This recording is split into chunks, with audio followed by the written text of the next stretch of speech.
শুভ সকাল আমার সকল প্রিয় বন্ধুরা, কি অবস্থা, কেমন আছো সবাই? আশা করি আমার কাছে দূরে সকল বন্ধুরা ভালো আছো, সুস্থ আছো। আমিও আমার পরিবারের সবাই কিন্তু ভালো আছি, তোমাদের আশীর্বাদে ও ভগবানের আশীর্বাদে। ঝাড়গ্রাম জেলার ছোট্ট একটি গ্রাম থেকে আমি সুমিত্রা, আমার ব্লগ চ্যানেলে তোমাদের সবাইকে অনেক অনেক স্বাগত। এখন বাজে প্রায় সকাল 10টা। আজকেই 10টার থেকে ব্লগটা শুরু করলাম। স্কিপ না করে পুরো ভিডিওটা দেখতে থাকো, আশা করি তোমাদের ভিডিওটা আজকে একটু হলেও ভালো লাগবে। সকালে ঘুম থেকে উঠতে না এই কদিন হলো দেরি হয়ে যাচ্ছে, কেন বলো তো? প্রচণ্ড গরম পড়েছে আর রাত্রে না ঘুম হচ্ছে না, ভোরের বেলা করে ঘুমটা ধরছে, তার জন্য সকালে উঠতে একটু দেরি হয়ে যাচ্ছে। সকালের কাজগুলো করতে দেরিও হয়ে যাচ্ছে, স্নান করতে করতেও দেরি হয়ে যাচ্ছে। আর তারপরে তো আজ অনেকগুলো জামা কাপড় কেচেছি।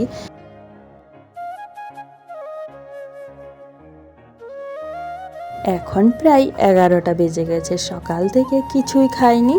সমস্ত জামা কাপড় কাচা ধোয়া করে স্নান করে মিলে আস্তে আস্তে 11টা বেজে গেল। আর আজকে কত রোদ দিয়েছে চলো আমি তোমাদের দেখাচ্ছি। আর সায়নকে না আমি স্কুলেও পাঠিয়ে দিয়েছি, স্কুলে পাঠিয়ে দিয়ে কিন্তু স্নানটা করলাম।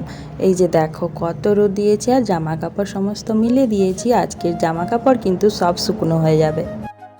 আর আমার দেরি হচ্ছিল দেখে মা ভাতটা চাপিয়ে দিয়েছিল আর সবজিগুলো কেটে মশলা বেটে রেখেছিল। আমি ভাতটা নামিয়ে তরকারিগুলো চাপিয়ে দিচ্ছি। দেখো সজনে ডাঁটা আলু বেগুন দিয়ে রান্না করছি। প্রথমে না সজনে ডাঁটা বেগুন আলুটা একটু ভাপিয়ে নিলে ভালো লাগে আর কি, তার জন্য আমি ভাপিয়ে নিয়ে রান্নাটা করে নিলাম। আজকে কি রান্না করলাম বলো তো? টমেটো চাটনি করলাম, আর ওই যে কুমড়োর ঘ্যাঁট করলাম, আর সজনে ডাঁটা আলু বেগুন বড়ি দিয়ে রান্না করলাম, আর ভাত করেছিলাম। এখন বিকেলবেলা বন্ধুরা, তো খাওয়া দাওয়ার পরে না আমি একটু ঘুমিয়ে পড়েছিলাম। ঘুম থেকে উঠে সমস্ত জামা কাপড়গুলো আমি গুছিয়ে নিচ্ছি, তারপর ঝাঁটপাট করবো আর কি। এখনও অনেকেই আছে যে সাধারণভাবে বাঁচতে চায়। সাধারণভাবে বাঁচার পথটা না বড় কঠিন।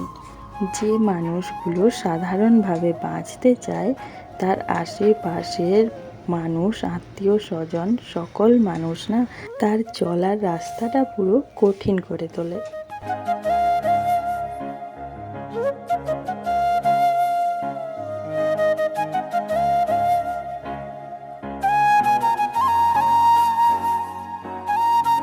আর জানো তো বন্ধুরা, আমি তো একটা কথা তোমাদের বলতেই ভুলে গেছি।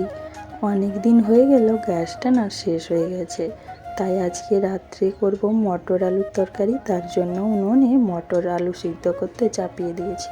আর দুধটা গরম করে নিলাম, যেহেতু গ্যাস নেই আর সায়নকে দুধটা খাওয়াবো, তার জন্য উনুনে গরম করে ওকে দুধটা খাইয়ে এদিকে দেখো মটর আলুর তরকারি করে নিলাম।